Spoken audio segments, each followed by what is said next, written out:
Hey everyone, on today's Super Hype, our anime arc comes to a shocking conclusion with Survival Horror Part 2, now! Last week, we discussed the origins of survival horror. These trailblazers, Clint Eastwood, Josie Wales style, setting the tone, taking no prisoners with their passion. And now we look at where we are today. Dead Space. This is the first time in my life that a survival horror game utilized high-definition graphics. I was living in San Francisco at the time, going to SF State. This is the first time in my life that I lived alone, so I told myself, I'm not gonna play this game until nightfall, because playing it in the daytime would be a disservice. Here I am, alone in my apartment room, 1:32 a.m. Pacific Standard Time, and I'm exploring the beautiful, horrifying USG Ishimura when boom! Necromorphs! Gah! I feel isolated, I'm low on ammo, and I relish in it. Alright, let's bring it back down to earth. I will never forget the first 90 minutes of Outlast. It sent shivers down my spine. I was walking around my apartment in real life trying to make sure some psycho killer wasn't around. I respect the pace and atmosphere of this game. The first 90 minutes, nothing is happening, and yet you are still horrified the entire time. When you're trying to hook gamers early, that is a gutsy move, and it paid off. PT. Jesus. This is two masterminds of their craft.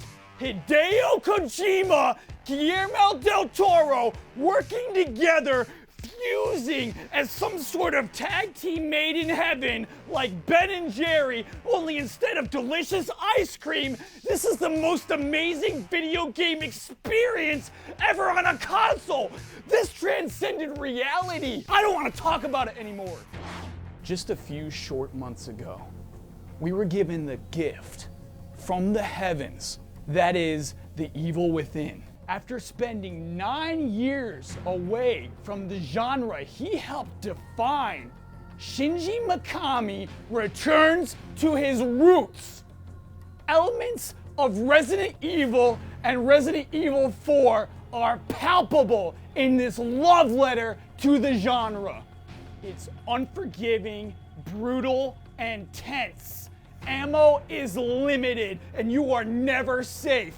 Claire de Lune is the best save music of all time. The environments are foreboding and varied, and there is a haunted mansion, so you can count me in.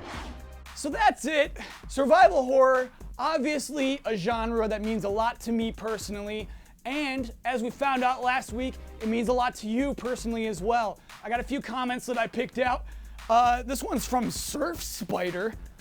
System Shock 2. Remember, it is my will that guided you here. It is my will that gave you cybernetic implants. The only beauty is that meat you call a body. If you value that meat, you will do as I tell you. System Shock 2 is still holding up as one of the best survival horror games. You can play that today and still be scared. This one comes from Amos Cow 74. Huber, you are a mentalist. I don't much care for that show. It's on CBS, not really my style, but thank you anyway. Favorite scary moment? Zombie dogs crash smashing through windows in Resi 2. First survival horror game I ever played. Did you see that shit coming? Sphincter popping crazy. Obviously, anyone who calls out RE2 is #1 in my book. Love you, buddy. Much appreciated. Shinji Mikami all day long.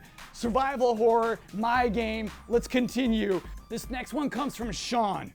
One of the most memorable horror game moments was playing Phantasmagoria. I was about 10 or 11, and the moment that sticks out most wasn't anything gory or crazy.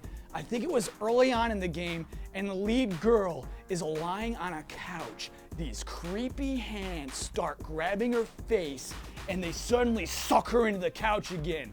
was so creepy as an 11-year-old sticks with me to this day. And obviously, yes, Phantasmagoria on PC had live action. If you haven't seen this, at least YouTube it, because it will shock you. It will. What I remember most about Phantasmagoria is that you could tell it you're an adult or a child. If you said adult, you're gonna see boobs, you're gonna see blood, and you will have nightmares that affect you just like they did to Sean for the rest of your life. Coming up on GT this week, we have on GT Live, Jeff Keighley in the house. It's gonna be jolly. The final boss from this week, I think you're really gonna like it. Also, definitely always check out Mandatory Update. And it's still Bloodborne week. The Bloodborne is still happening. All right, everybody, that's the show for this week. That's Huber Hype for this week. As always, I'm at Michael Huber on Twitter. Please let me know what you think of the show, things that you would want to change. And also, I want to know your favorite survival horror games from the more recent years on your more next-gen consoles, your 7th and 8th gen consoles. I'm curious to know what you like that's come out in the last few years. And as always, thank you for watching, and we'll see you next week. It's time for Huber's Q. If you like Goodfellas, if you like The Godfather, if you like Boardwalk Empire, imagine playing a story of that caliber in a video game. Check out Mafia on PC if you can. It is still playable and it is still amazing. This open world is the backdrop to a perfect linear story about revenge, redemption, and murder. You must play it. Bon appetit.